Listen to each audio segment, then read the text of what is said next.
You know, it's an actual fact. I don't speak falsehoods. I speak true hoods here. This is a true hood. The days of my being mistaken as a Chippendales dancer are now behind me. Oh, honey. There is no more Chippendales. There's no more Thunder Down Under. This is it. You got all this, honey. I love all that. You are my Chippendales dancer. You are my Thunder Down Under. That was inappropriate, but I'm just saying. No, you're fine. Oh, my gosh. I love you. I love you. And your dad bod. Oh.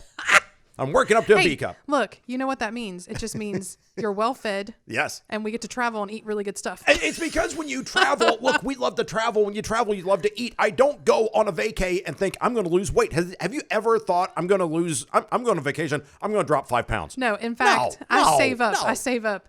I try and eat well. Right. I try and watch what I eat. Yeah. I try and exercise. At home. Because when I go somewhere, I'm blowing it out. There was this one time that we were on a cruise and I brought workout clothes and got on the treadmill in the gym and the boat was swaying back and forth and I couldn't get my footing and thought, this is a sign. Yeah. This is why you don't do this. Yeah, I don't exercise on vacation. There are people probably listening that are like, oh, but you should. Okay, well, you can. I'm not. I'm not. It's like, hey, I'm taking my home gym to the hotel room. No, I'm not.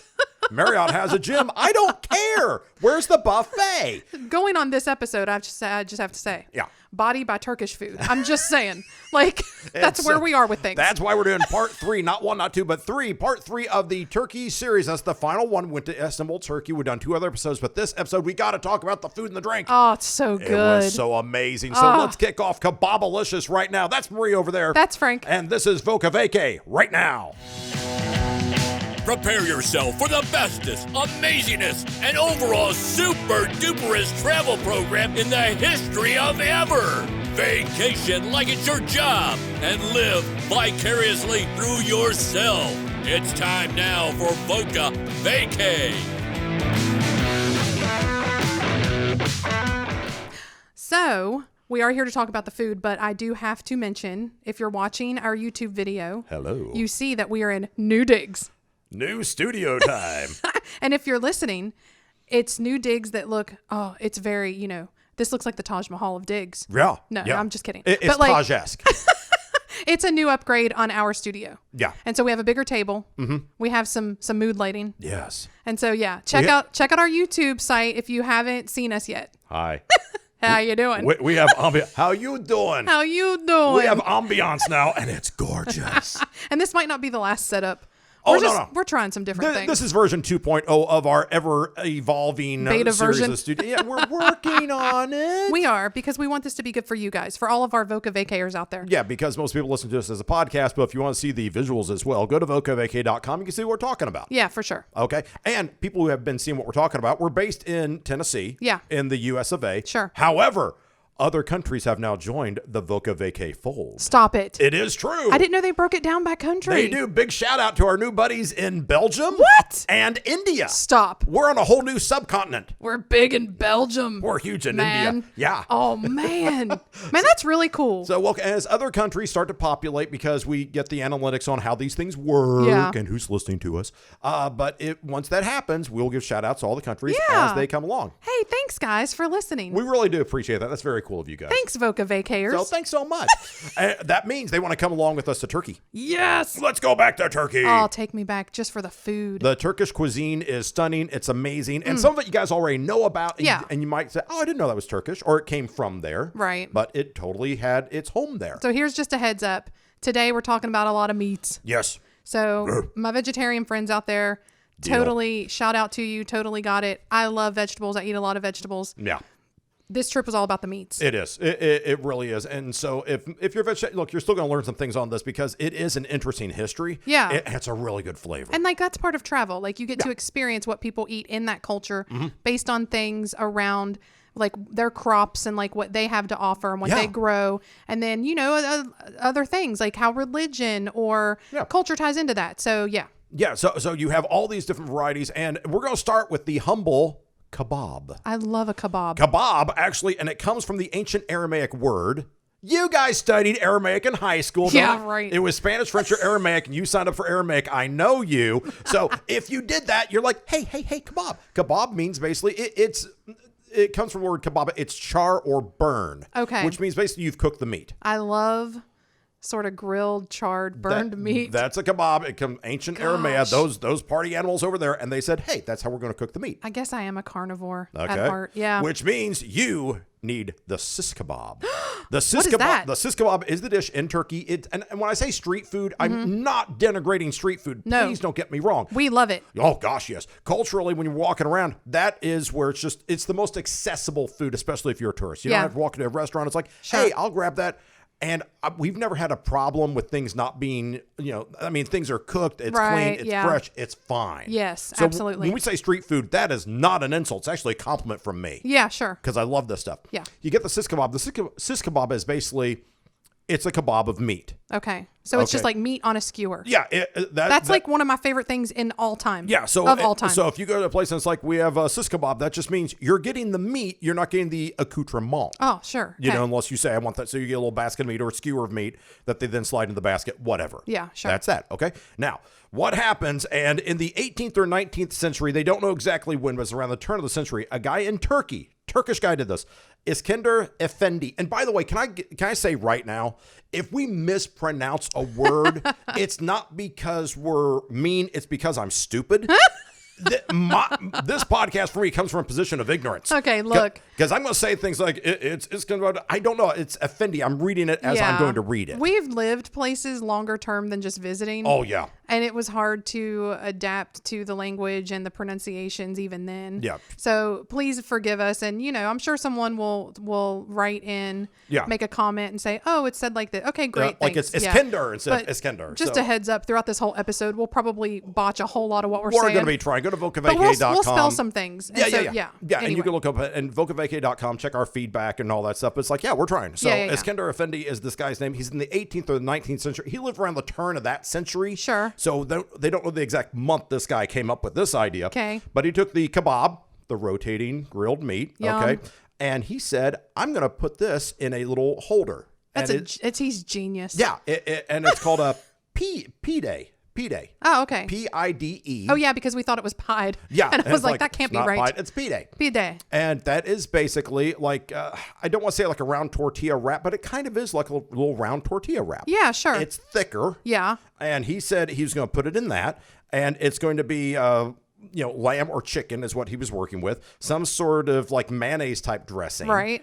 And that was it. That was the first doner kebab. Oh, see, and I knew when we were over there and we got the doner kebabs, I did notice that the wrap was thicker. Yeah. And so I was kind of like, that's not what I'm used to because I'm used to a pita. Yeah.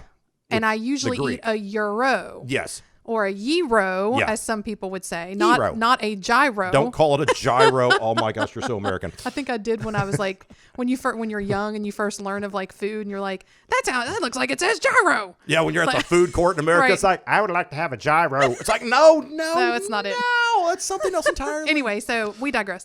But yeah, I did notice the bread was thicker. Yes. So this guy is kind of like the Earl of Oh yeah, P-Day. The Earl of the Earl of Sandwich. Earl of Sandwich, and the story of the Earl of Sandwich is this guy. He's the province is called Sandwich, right? And he's the Earl of Sandwich. They're at this big get together.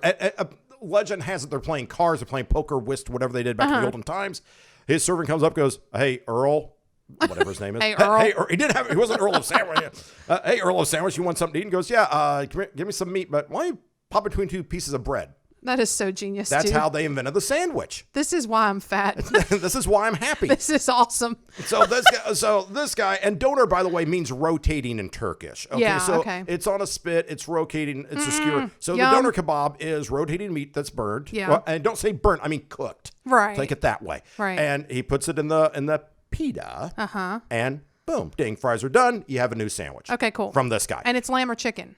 Lamb or chicken. That makes sense because I don't think they eat any pork. No, not because this is also, again, like I said, like based on where you are geographically, right? The culture, religion, like things tie into that. Yeah. So Muslim country, no, they're not going to do that. But lamb or chicken, it's good stuff. Cool. So they say, okay, so there's merchants, there's trading. If you look on your map, and you should have been by now, you Armenian seeking people. If you look on your map, you're going to say, hey, Turkey's next to Greece. Yes. There's ships that go over. Guess what? The doner kebab gets over to Greece. Yes. To Thessaloniki.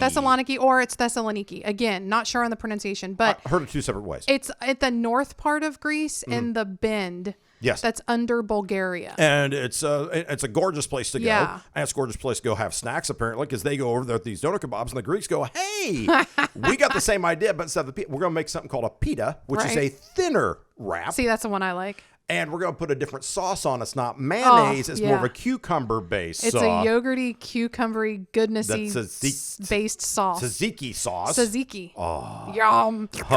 I'm salivating just thinking about it. I could drink this by the gallon. I'm so not exaggerating. I totally, whenever, you know this, I will drown some food in some sauce. Yeah, I like it saucy. Yeah. Whenever I get a gyro somewhere here in the States, they're like, would you like, yes. Yes. More. Can I have some on the side? Just get the ladle. Just get the ladle. Just squeegee the stuff on. It's going to be good. So they do that, and so the Greeks come up with, and this is now a euro. Right. This is not a gyro. It's a euro. And it's a euro, but it's not a euro like the currency of Europe. It's probably like euro. I think I've seen it's so called you get the euro. Technically euro. Purchased with the euro. Right. You use your euros to purchase your euro. You know, if the bank and the deli are next door to each other, you're going to have problems. Mass confusion. I don't know what's going to happen there. So that's a little bit different. Now, you think, okay, so you got the doner, so you got sis kebab, which is just meat. Now the doner, which is a wrap one way. You have the euro, which is a wrap another way. Yeah. Oh, there are other options, by the way. Stop.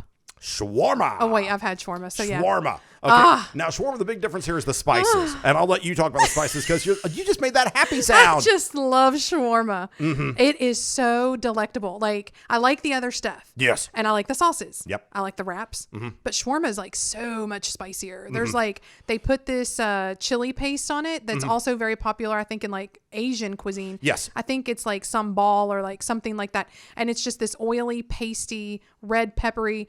Like, my taste buds are going, yes, give me more. My stomach is like, what are you doing to me? And I'm like, just take it. It's delicious. It is more of a Middle Eastern broad swath Yes. where shawarma comes from. And So it is good. amazing stuff. It really is yummy. Oh, my God. So Okay. they have that. And then... Oh, my God, the shawarma. Oh, my God, the shawarma. And then you had one. You talked about the Indian version, the tikka. Tikka. Yeah.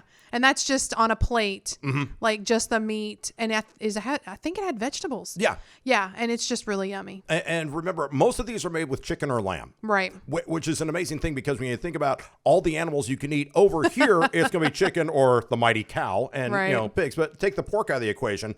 Take the pork out and then beef because of India. They don't eat beef. Right. Yeah. That's not a big chicken or lamb. beef place either. So it's chicken. But then lamb, I wouldn't think of lamb as a go-to food. But over there, I have issues with lamb. the adorable little sheeps. Oh, they're so cute. I don't like to eat the cute animals. Yeah, see, that's the problem. And that reminds me of that Dennis Leary bit. Oh, yeah. Where he's like, He's great. We don't like to eat the cute animals. We take them to the slaughterhouse. Oh, you're a rabbit? Right this way. You go on.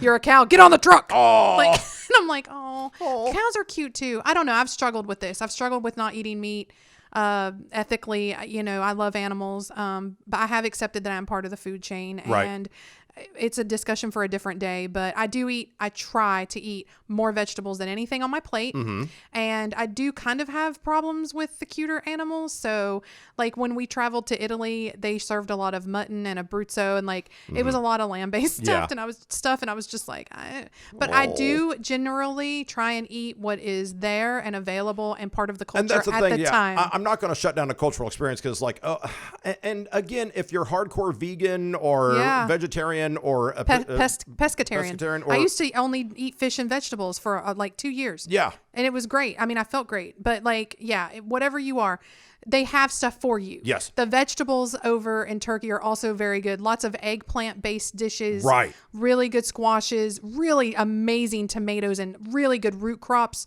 Just, Yeah. So we're focusing on the things that people are more accustomed to. But if you're a vegetarian, don't feel like you're not invited to the party over there because you can definitely go. Yeah. And it is so good. Yeah. And one of the things you can also get, this is way sweeter, but we got to talk about this. Yum. Baklava. I love it. It is baklava is made. It's pistachios. Yes, and honey and phyllo dough, I think. Yeah, and syrup, and they put that together. It's just layers of deliciousness. Yeah, and so so here's the deal. When you're looking at Turkish equipment, what was that sound? That was actually scary. This part brought to you by Campbell Soup Company. You married all this. I love you. All of it. So you're going to get your doner kebab. You're going to get your baklava and all that. And then the other dish I want to mention very quickly is the kofta. Oh, right. The meatballs. Yeah. Oh, so good. Yeah. Again, another meat dish. But here's the thing. Over here, we're a little like out of the loop when it comes to meat manufacturing. We don't see it actually happen. The processing plants. And I mean, you can read all about that. It's more industrial, food production in America. And right. Anyway, like over there, it's truly farm to table, and it sustains a whole lot of population, and that's just how it is. So over here, like, it's good that, the organic movement has gotten so big in probably the last 20 years. I mean, since the 70s, or what our grandparents would just call food. But like, and then vegan, a dietary way of life has gotten a lot more popular. It's a lot healthier.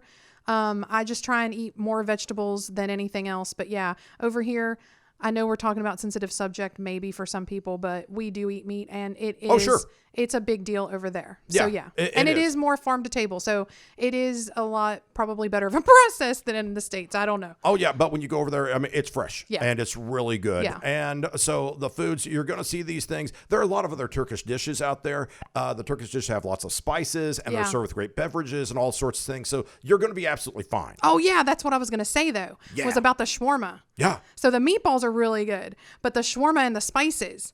I love that scene at the end of the Avengers. Oh yeah. Where they're all sitting around and they're at that shawarma restaurant, and they're like, they've just gotten done with the battle at the end, and they're exhausted, and they're all beat up and like just tattered, and like, I think Thor is the only one still eating at that time. And they're all just like, oh, had a good meal.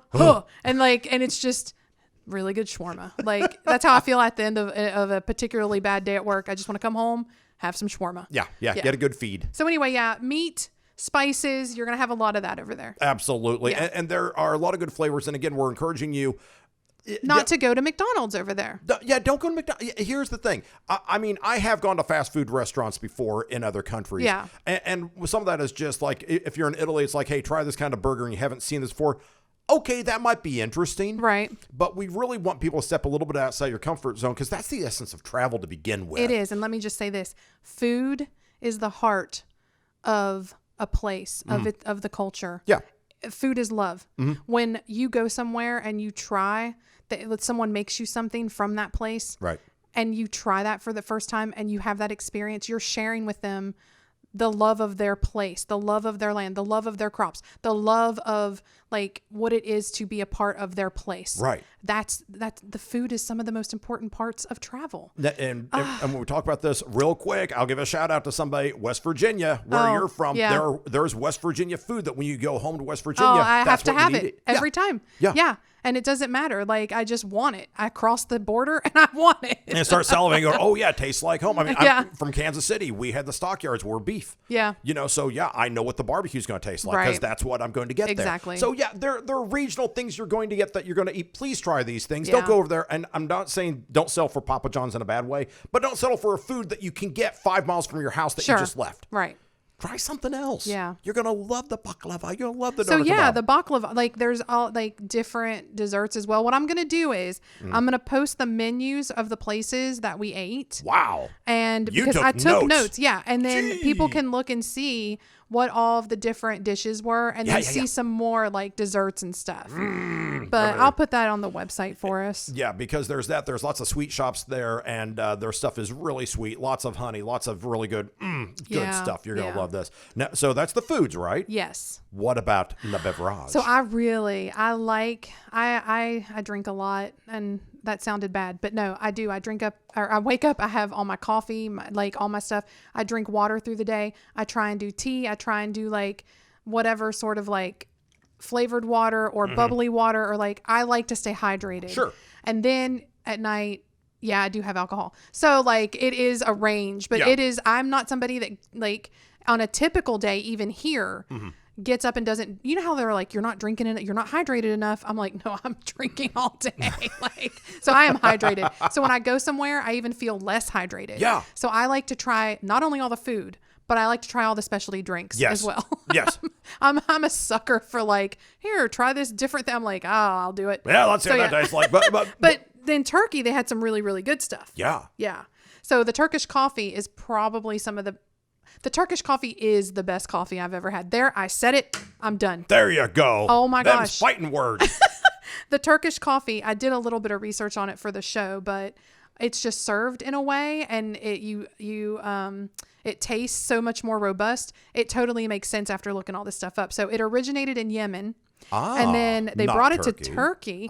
This was during the Ottoman Empire. Boom. And then the Turkish people called it Arabic coffee. Oh. And that we know of as Arabica. And I know what that means because to me, when I go order coffee somewhere or I'm buying like a bag of coffee in the store or specialty shop or whatever, when I see Arabica, I know it's going to have that robust sort of like really delicious, like hearty blend. Yeah. And so that made sense to me. So they serve it in these copper cups with these long handles traditionally. And I'm sure I'm sure people over there have French presses. They also probably people that just are Turkish and live in Turkey. Right. They might have the little Nespresso pods or whatever they have. Yeah. But traditionally. And what you do is it's very finely ground and you put the grounds in, then you pour the hot water over it and you put in your sugar or whatever and you let it steep. And this is why this process of making coffee is so good, is because when you get the finely ground bits from grinding the beans, those oils and those fragrances and all that stuff that's in the bean is preserved better when you drink it straight from when it's ground instead of processing it through like a coffee machine. That's where you get like the depth of whatever, you get all the different layers of. It's kind of like unfiltered beer. Right. Like when you filter, it kind of takes away some of the background, like some of the depth of it. And so anyway, you let it steep and then you pour it into they serve traditionally a porcelain cup. And that's your coffee. And it's smaller than coffee we have over here. I mean, over here we have huge cups of coffees, the days of Friends and the coffee shops where they'd have the big, huge cups of Phoebe would cappuccino have a tankard. Yeah. So this is different. It's more robust. It's in a smaller quantity, and it is impactful. Yes. It will wake you up. It is delicious. I could have it all day long. Yeah, and it's not. I don't know if there's decaf or not, but you had someone. You were just hopping all over the walls after that. And they serve it we had it in the hotel. Yes. We had a continental breakfast, and then they also serve it in the bazaars so that you can like have it if you're shopping and you're like, shopped myself out. Like you got to have a little pick me up. And that will help because and the thing is, like, I'm not a coffee. I drink tea more than coffee. Yes. But whenever we're someplace, she's like, oh, try the coffee. Yeah, I'll try that coffee. Yeah. And I tried that and thought, oh, wow, that is good. It's got good depth. That is delicious. Yeah. And so you had the tea, and the tea, it was served to us in the hotel in the traditional stacked kettles. Like it's these like it's like they put the tea leaves in and it seeps in these little stacked kettles, and then you pour the tea out and it sort of like filters it so that you don't get loose tea leaves. Yeah. But even it had a lot of depth, and that whole process is I'm going to say this wrong, but the stacked kettles or the process of it is chadanlik. Yes. Chadanlik or something. Yeah. Yeah, and that's using the loose tea leaves and just I actually like loose tea leaves before I like bagged tea. Right. So yeah, that was really delicious. I tried some of your tea and it was really good. Yeah. But also they had, so moving on, not to belabor things, you have to go over there and try things you wouldn't normally have, because you could have coffee here and tea here, but they did have this specialty kind of like milk. Right. It was like a yogurty milk drink. Do you remember this? Yes, I do. Okay. So the milk is, I think it was called Doog or Idron or something. And anyway, it's yogurt. It's real thin. It's a process of taking the milk and sort of like, it's a process that makes it like a thin yogurt. And they put a little bit of salt in it. Yes. And we tried that, and it was really good. It's really good. It sounds, I mean, it tastes better than it sounds. It's like, ooh, that's kind of weird, because I'm not a big milk guy, but when they had this, like, oh, that is nice. It was really refreshing. Yeah. And we were over there in November. Yes. So it was hot during the day when the sun was out, but not like hot. No. But it was pleasant. like, but it kind of like we walked around a lot. So it like kind of cooled you off and everything. Yeah. But yeah, and I'm probably pronouncing all of that wrong too, but it was really interesting. It was deliciousness. Yeah. And then if you're more the alcoholic type drinker, not an alcoholic, but if you drink alcoholic drinks. Let's rephrase that. But no, if you do, there are a couple of beverages out there. Let's say if you imbibe. Sure. And you're not a teetotaler. No. Right. So you will have some cocktails typically when you travel, and the ones over there what we tried the beer. Yes. And then we had some wine, but it was presented to us like okay, here's the deal, y'all. When you get to like when you travel and you go to a restaurant and then you go maybe back to the restaurant and you get to know the people, they kind of hook you up. Yeah. And so like they were like, here, try this. And it was their homemade wine, but it wasn't on the menu. So I'm pretty sure it wasn't like made for the restaurant. It was probably something that they made in their garage the night before. And it was amazing. Yes. Now, the reason why we had it was because we had when we had gone to Bulgaria, we had rakia, which a lot of people over there make, just like in their houses. Literally in their houses. And it's a really strong wine. It's almost moonshine-esque if you had something to compare it to in the States. Yeah, if you mix a red Merlot with moonshine, I'm just trying to explain. That's how it was to me. It's like, wow, that is wine-ish. Right. But it'll the knock you on alcohol the floor. content is so much higher. Oh, yeah. Yeah. So over there, they call it Honey. Rocky. Yeah. And so they gave us some of that to try, and it was, oh my God, it was amazing. So if someone comes over with a nice little drink for you, it's like, oh, here's some Rocky. It's like, oh, that's nice. I'll be ready. And it was really nice of them to do that Yes. because, again, you're sharing your culture through the food and the drink. Yes. And so that was very welcoming, and it was a very good bonding experience. But then the beer. So we had beer 1 or 2 nights, and the beer was Tuborg. And the company is Efes or something. Like I wrote those down. I'm probably butchering those too, but I do specifically recall like they're big beers. They come in big, tall bottles. Yes. And they're, when you have a beer, you're going to have a beer. And so like, that's so we only had like 1 each, but like, they're really good. And I would say it was the equivalent of a typical beer over here. It wasn't dark beer. It wasn't like a craft beer. No, it's a good lager. It was just a good typical sort of lager type beer. Yeah, but again, not a problem with it at all. And it went well with the meats. Yes. Yeah. So here's the deal. You look at the meats, you look at the beans, all stuff. The meats, the drinks. Good meal. Yeah. I'll tell you what really makes turkey work is the spices. I have to say. Okay. I thought I was going to just fall over. I wanted to bring back every spice in the land. We actually tracked down the top list of the Turkish spices that exist out there. Yes. And they use these in everything, basically. Yes. Oh. Red pepper flakes. Yes. Black pepper. Yes. Thyme. Now it starts getting a little bit, mint. The mint is really important. The mint is all over the place. It cools down the rest of it. But it is in itself spicy. Yeah. Yeah. Cumin. Oh, love it. Sumac. Yep. Bay leaf. Yep. Cinnamon. Rosemary and cloves. Wow. And the reason, remember, Istanbul, where it's located, you're in the Bosphorus Straits. You're literally bridging Europe and Asia. This is a trade route. This has been there for thousands of years. Yes. So yes, you're going to have people come through. The old spice runs would go right through the city. So you get the amalgamation of everything that is good. Yes. So this is not just a standard, hey, it's the food court at the mall. Look at the different options. No, you kidding me? They've got Now, you got to find these spices, right? Oh. So to go to the spices, you need to go shopping for the spices. Right. And there's so many places. And there's one really big place. There's 2 places to get the spices, but the Grand Bazaar. The Grand Bazaar, it has other stuff. Yes. Like goods. You can buy rugs there, man. Yeah.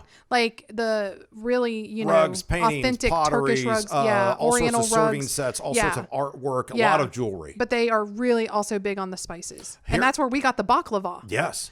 One of the times. I think we had baklava a couple of times. I had like 7 times over there in one day. Body by baklava. I'm making a t-shirt. Well, it'll be more of a robe. The Grand Bazaar. I'm going to wear a muumuu.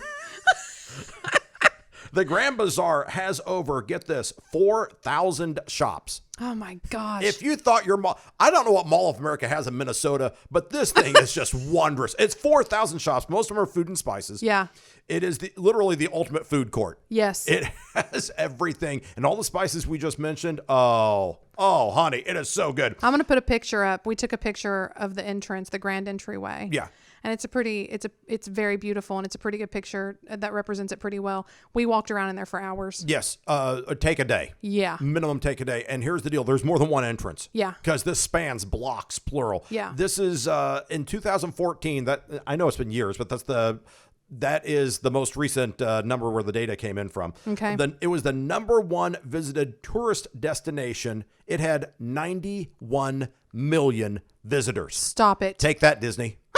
91 million visitors? Oh, my land. It had that. They averaged between 250,000 to 400,000 people a day. I literally a day cannot even right now. I can't. A 250,000 people on a slow day. That is amazing to me. They opened in 1461. Let me What? rephrase that. 1461. This sucker is 650 years old. See, that's what I'm talking about. You've really got to give it to the history of a place. Like, we talk over here about how we're so young as a country. Oh, yeah. There is some history, y'all. Yeah. Like, that is amazing to me. That blows my mind. Yeah, 14. Which so the mall over there has been around longer than this country. Yeah. Yeah. Was even found by, I'm talking about Columbus was 1492 and all that. Yeah. Wow. This predates Columbus coming over here. Yeah. They were shopping. I'm surprised that it's still like, I'm sure it's evolved and changed and everything is kind of like they've built it and fixed things and done everything. They've like, expanded and renovated and they put in bathrooms and stuff like that. Yeah. Yeah. Here's the deal. It opened in 1461. They've had several major fires over the centuries because that's going to happen. I didn't know that. There was also an earthquake in 1766. Oh. Wild, huh? They are, however, now it is robust. You can go there. It is closed on Sundays and bank holidays. Okay. But yeah, it is definitely there. Wow. So please go check that out. That is something. So you're thinking that's where you're going to get your spices, right? Yeah. There's another spice market, right? Yeah. Yeah, check this out. Look at this bad boy down. The Spice Bazaar. Yes. What do you know about the Spice Bazaar? Check that out real quick. It is an Egyptian bazaar. It has 85 shops.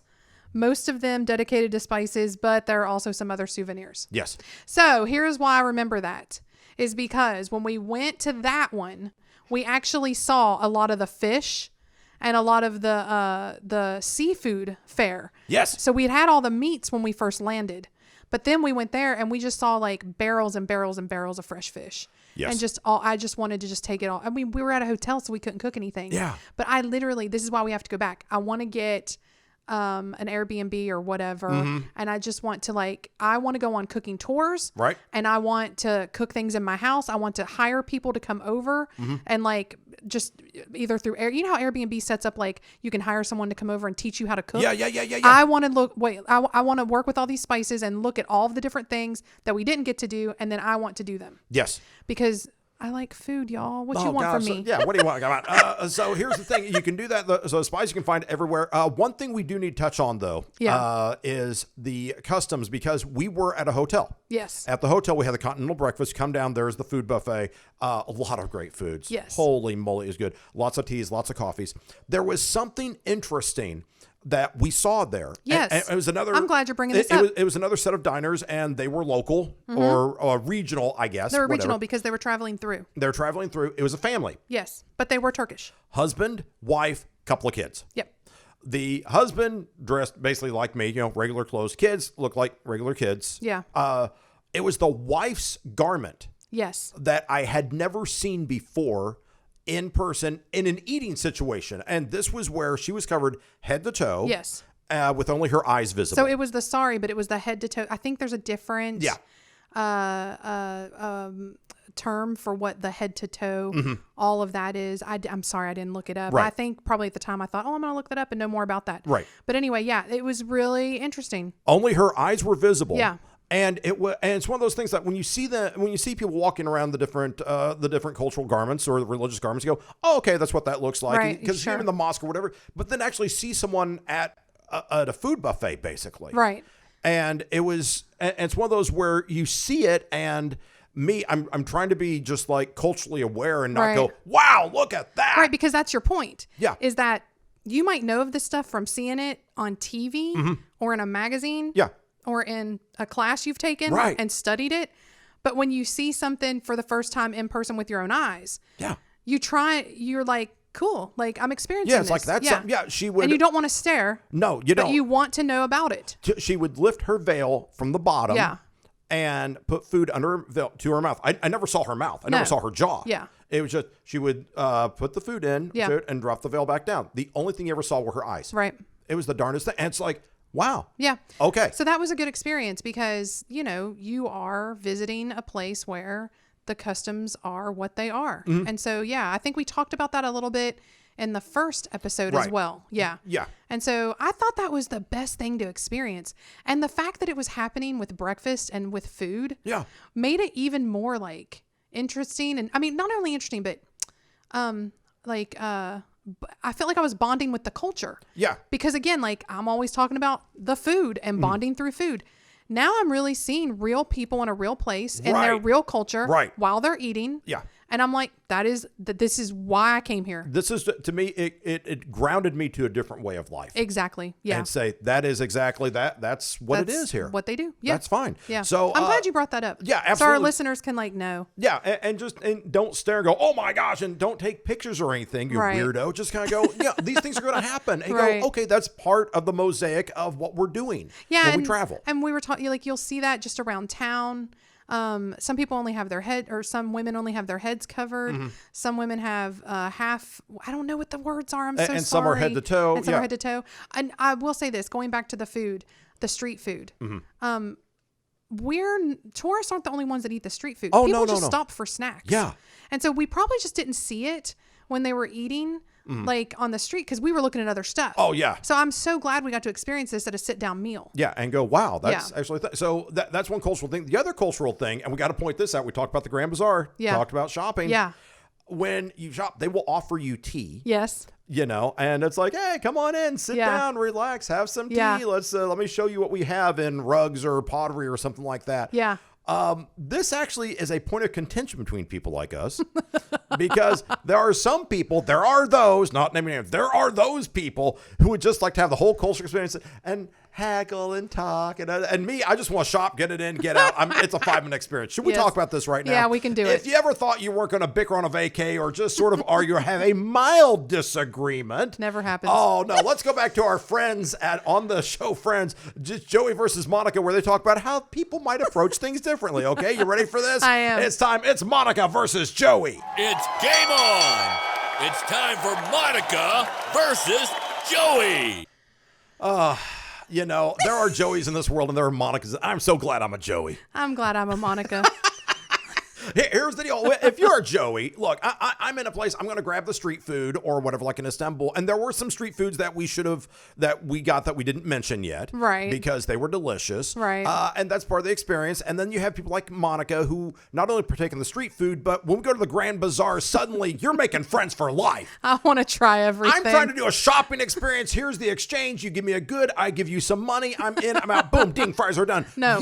You, totally different level of interaction. Yes. Oh, and come on. With a language barrier, that's often quite fun. But I want to get to know, I start asking questions if there's not if there's English involved. And I'm like, what's this? And what's in this? And what does that smell like and taste like? And tell me more about this. And I want to try all the things. Yeah. I want to try every single vendor on the street. I want to try every restaurant on our block. Let's go back. The Grand Bazaar has 4,000 shops? Yeah, 4,000 shops. When I the said Grand we Bazaar. walked around a couple of hours, it wasn't because Joey my wanted dogs to. were barking. My feet were like, no! And I'm like, look at this, look at this, look at this. Yeah. Oh my gosh, you were like a chihuahua in a disco ball filled room. You're like, what? And I'm sitting here going, can we just buy the thing at the front? You walk in, there's a store right there. It's a perfectly good store. We don't have to see the other 3,999 shops. We got one right here. Yeah. But no. When you go in, they will welcome you. Yeah. And there's different forms of welcoming because some are more, I don't want to say intrusive. Some are more forthcoming than others. Yeah, because they want your business too. They really want. And some are like, hey, come over. Yeah. Some will just wave and politely say hi. Yeah. But there are some who really want to talk to you. Right. And as we've discussed before, you don't blend over there. You have naturally red hair. Right. And your pale Irish skin. I love you so much. But you have this look. So it's like, they look at you and go, tourist, Monica, you're coming over here. And sometimes I fall for it. And you're now in the first, sometimes in the first episode, I wasn't falling for it because I was like, it was the museums and I didn't want to be sold something I didn't really want to do. I just kind of wanted to see what I wanted to see. Right. But now if it's food related, I'm like, yeah, man. Ooh, how is this on the palate? Yes, I will taste all the things. Oh my gosh. So they will offer you coffee and tea at these various shops. Yeah. It doesn't even have to be like a coffee and tea shop. It can be, they're selling jewelry or ornaments or whatever. Yeah. And by God, you will just sit there and you will just gab, talk. And where are you from? And how's this going? And what's this through? And I'm like, oh, please.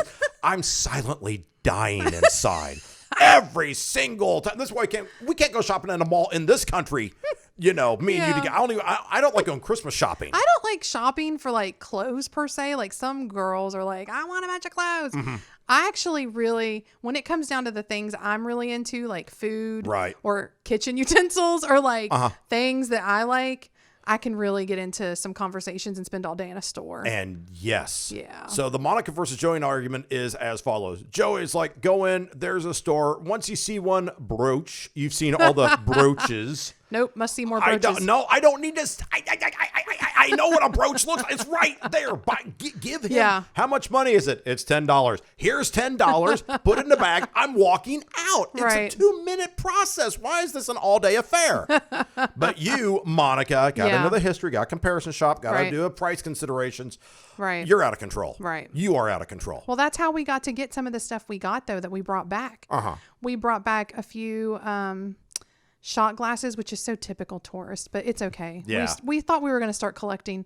Now we're not sure if we are going to collect. When we start giving away stuff, we're going to start giving away our shot glasses to. That's a good idea. We'll let you know when it happens. Yeah. We will be podcasting saying, hey, this time we're going to give away shit. Not this time. We're still setting up the merchandise bit. Yeah. But we'll totally get rid of some of this stuff. And you'll like it. It's unused. Yeah. It's brand new. We just didn't use it. But that's how we came across the blue eye, the evil eye. Yeah. Which is around everything there. And it sounds bad, like it's out to get you, but I think it protects you. Yeah. Like you're supposed to get it to keep you from it. Yeah. Like so the evil is protected. It's more like a protective, omniscient, hey, I'm helping you, overseeing and eye. So we got like some shot glasses and something else with a few things that had the evil eye on it. But so if it weren't for me asking the questions, we wouldn't have those things that we then can't give to our loyal Voca Vacayers. The other time, full circle of life. Oh, this great circle of life kind of thing. It's sort of like when you, let's talk about the street, because there were some street foods that we did not mention in the previous segment. Yeah. Because there are some street foods there. And again, I'm like, I'll go up and get. You were really interested in the donors. Yeah. So you had donor twice. So you had a donor outside of the Grand Bazaar. I had donor twice in one day. And then you had donor later on when we came out of the. I had more donors over there than you know about. The cisterns. And so, I woke up, he was gone. Where is he? Donor kebab. Okay. Yeah. I believe it. Am I wrong? It's true. I'm experiencing the culture at 4:00 in the morning. Stay in bed. What? I'm getting a donor kebab. So anyway, I wanted to try what they had over there. I thought was really cool. Also, was they had just the street corn. Yes. With the spices and some Parmesan cheese and butter on it, and it was so good. And then they just roasted fresh chestnuts. Yeah. Chestnuts are everywhere over there. Yeah. I mean, I read about this. We saw this in Bulgaria. So when we do our Bulgarian trilogy or however many episodes that's going to be. Yeah, we'll talk about the chestnuts. There's just a lot of chestnut trees. And I mean, what are chestnut trees? Are they oaks? I don't even know. No, the chestnut tree. It's a tree called chestnut. Oh, okay, cool. We just had a huge blight in this country a few hundred years ago, wiped out all the chestnuts. Well, see, that's why I'm not familiar. But see, over there, they were blight free and they still got chestnuts. That made me feel better just now. They're delicious, by the way. Oh my gosh. So anyway, we would see the Bulgarians just picking them up. Yeah. And like they would just, take them home from just off the ground. Anyway, in Turkey, full of chestnuts as well. Yeah. And they are roasted and I had heard of roasted chestnuts. Yeah, it's in the Christmas songs. Yeah. I had never actually had a roasted chestnut. I think I could have eaten 1 million roasted chestnuts. Now that was hyperbolic and I would die. They are really, really tasty. It's so good. Oh my gosh. Great stuff. And again, Joey would just be walking up saying, hey, chestnuts. Okay. And Monica's like, what's the history of the chestnut? I had to know. Oh my God. And so the guy's like, I just want to eat. Broken English. He's like, they're from here and we roast them. And I'm like, okay, just not give good me enough. more chestnuts. I ate a whole bag by myself. Yeah. I'm not afraid to. I had several. Yeah, it's accurate. I'm not afraid to admit. So when you're traveling with a Joey, we try with a Monica. Details. Let's just dish. Speaking of that, when we're talking about Monica, because one of the things that you did was you will haggle more than I will. You will negotiate, interact. I guess I could say. I don't. And here's the thing. I don't mind paying the full price. I like the interaction. I don't. I'm just like, here's a credit card. I'm done. I sound like a really lonely person. Who, me or you? Me, talking to random strangers all the time. No. It's the culture. It's just a different take on it because I really don't don't want to have that sort of like, how much is this? And I was like, and for you, it's this much. But no, that is true, because here's the deal. And here's why I do that. Yeah. We've traveled to so many places that we did not know that when you say, I want one of those, they give you a kilo of it. Yeah. And so then you're walking around with like a kilo of baklava. Like, what are you going to do with that? Yeah. Like, you have to ask, I meant how one much? piece. I One didn't piece. mean... And typically they don't serve things or sell things. I mean, a kilo is 2.2 pounds. I mean, that's a lot of baklava. That's a tankard. Okay, I'm not saying we couldn't eat it, but I'm just saying. I'll knock it down. After your donors. Put me in, coach. I'm good for the team. So, but no, so yeah, you have to ask. But yeah, so that's one of the things is the negotiation, the haggling, all stuff, and that's more of a Monica thing than Joey thing, because I'm just like, give me the thing, whatever, and you will just be like, you'll have the exchange, and the interaction, but there's a way to do this. Okay, there's a good way to do this. Sure, this sounds like, you know what this calls for? A good travel nugget. Oh, let's have a travel nugget right now. Ooh, I like a good travel nugget. All right, well, upgrade my travel brain. Tasty travel nuggets. We have travel nuggets. What you got? All right, so this goes outside the realm of tourism. True.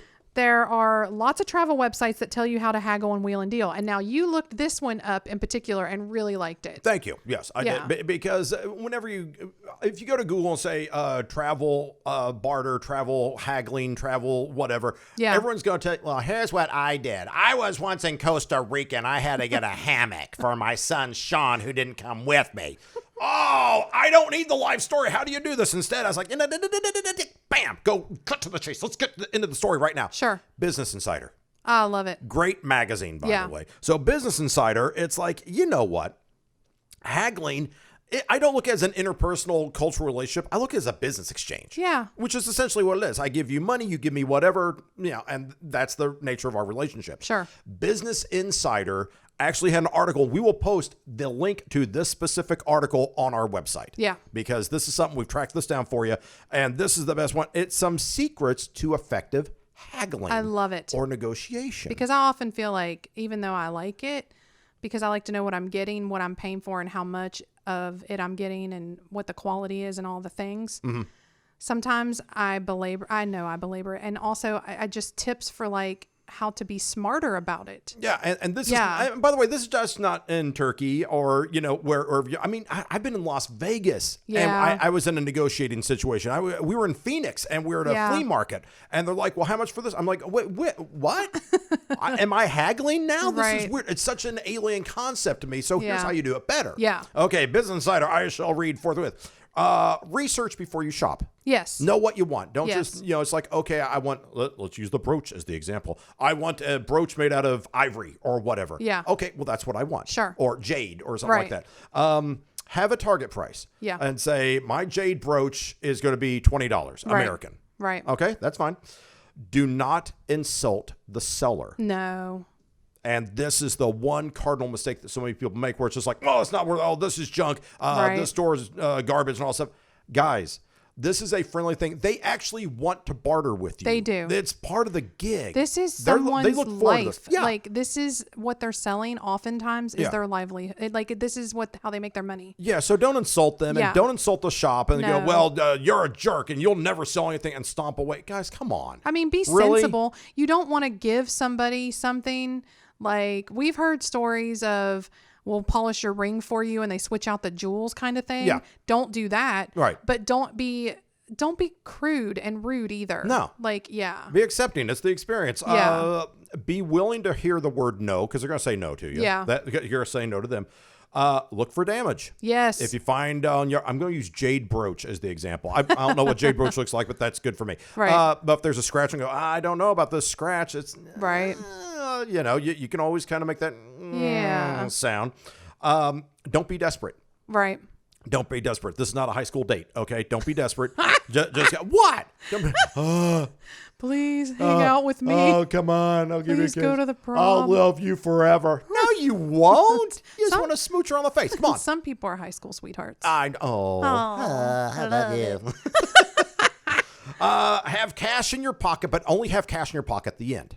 Oh, yeah. Oh, if you can pay cash. This one I like. Cash is cheaper than credit because credit cards, look, they're going to take a percentage point or two off the top for, MasterCard, American Express, Visa, Discover, whatever. Right. They're going to do that. That's how the credit card companies stay in business. Sure. They take just a small fraction percentage, but they do. If you have cash, cool. But don't pull your cash out at the start of the negotiation, doofus. Because if you do that, suddenly amateur, I can only pay $20. Next thing he goes like, here, look at my wallet. You pull out a wad of hundreds. Right. Okay, now you're a liar. See, and now you've insulted them. Right. Now I kind of feel like I kind of knew that. Like I did separate my money before going into, well, in this case, this episode, the bazaar. Right. I do recall I had like baklava money. I went in, I wanted baklava. Right.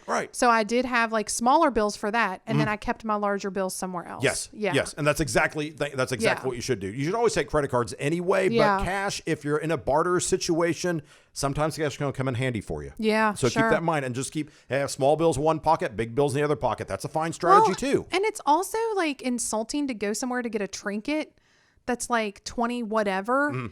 And all you have is a $100 or a 100 bill. Yeah, what are you doing? Of that currency. Yeah.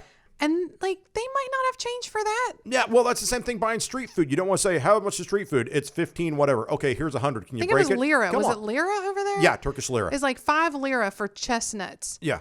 And then you hand them like a 50 lira. Like it's like that's not very get smaller bills. Get smaller bills. You can exchange that stuff. It's not a problem. Savvy. Timing is everything in these things, and that means at the start of the day they might be having to just make their quota basically. Right. So if you go before lunch, that might be good, or right at the end of the day when there's just like, okay, we just want to clear the stuff out. I don't have to pack it back in the back of the shop. Yeah. Okay. Cool. Be prepared to walk away. Yes.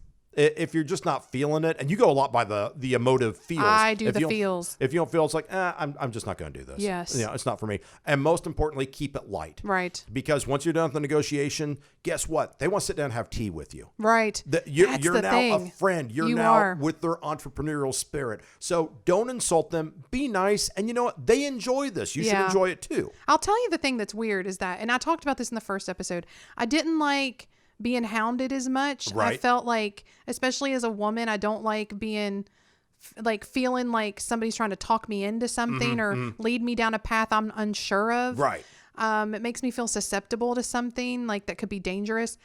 But when it comes to look, man, all you got to do is like dangle some baklava in front of my gullet. And I'm like, where? Huh? Yeah, I'll follow you. What are you doing? No, but no, for some reason, like when it comes to like, the experience of being in someone's shop or in their restaurant. Yeah. I'm way more apt to have, again, the long-winded conversation about what's going on, what I'm what I'm eating, what I'm buying. Right. Because I do want to know about the culture. Yes. And those relationships that we've made with people, we still to this day think back and go, do you remember, whoever from this restaurant that served us this? What a great guy. I wonder how he's doing now. Yeah. What a great gal. I wonder what she's doing now. Like, we really remember these people, and they're thankful that they are having, visitors and tourists that are coming and spending their money there.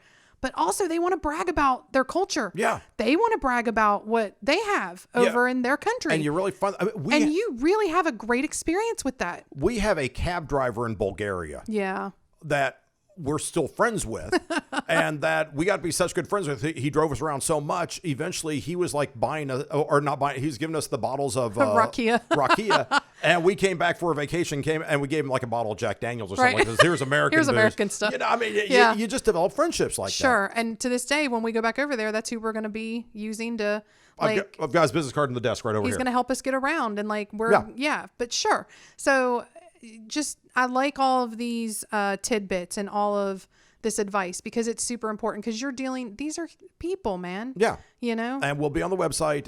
We'll post this link, but remember, just be light, be nice, be polite about it. It's, they're there for a living and you're there for a cultural experience, and these two can definitely overlap. Yeah, you're going to have a good time. Now, the final thing, of course, as always, with every edition of Voca Vacay, we do something special. We always do special stuff, but sometimes, I was scouring the internet and doing our voluminous research on this. We got the whole crack research team doing their little minions the crack and stuff. research team of the two of us. and they say, hey, you know what? Here's something we stumbled across that it's just one of those things like, can this be real? Is this an actual travel thing? And so we have a special segment for this. Awesome. And we call that. Yep. What the holy guacamole is this? Ah.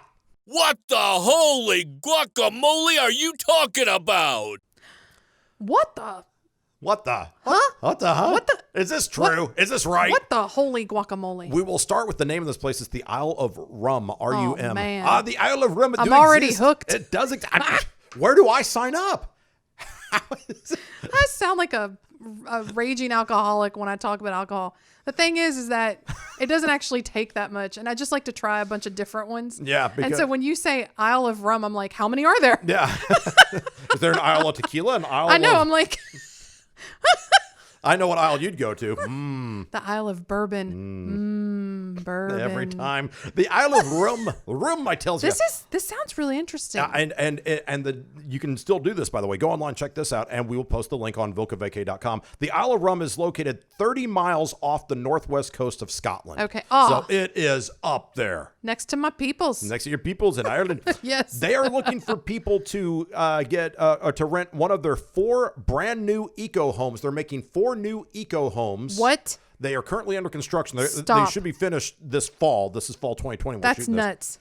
The current population of the Isle of Rum is 32 people. 32 people, and 6 of them are kids. Oh my gosh. They want people to move there. They want skills like food production, fish farming, marine tourism, mountain tourism.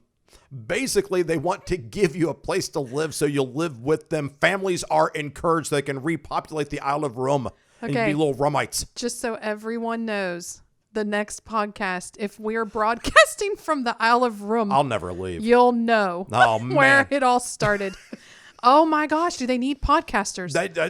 I'm signing up right now. The website is the isleofrum.com, ISLEOFRUM, isleofrum.com. Oh my gosh. I swear, we're not making this up. What the holy guacamole is this? This is a true factoid. They have a place called the Kinloch Castle. Okay. And this is not a tiny little island. I mean, they have hiking trails and bicycling trails, and there's restaurant. I mean, there's a couple of restaurants and inns and stuff like that. Yeah. It's an actual thing. It's not like just a tiny little place. Right. It's a good enough size. Right.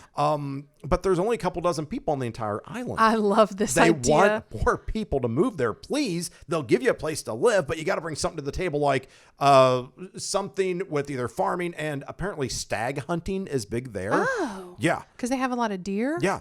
So they have wild deer running around, and any sort of agricultural agritourism, any sort of, if this sounds cool to you, and it sounds amazing to us, isleofrum.com. They're literally taking applications. They want people to come in, live in a free house. Oh my gosh. Because they're building the houses. They're building 4 of these things right now. Right. They want to expand their population. Now I can make yogurt. You think that would be? I can eat yogurt. Is that going to help? Where did we get the milk though? See, you need to have cows so that you can do the milk. Okay. Or whatever. Well, other animal that you can milk.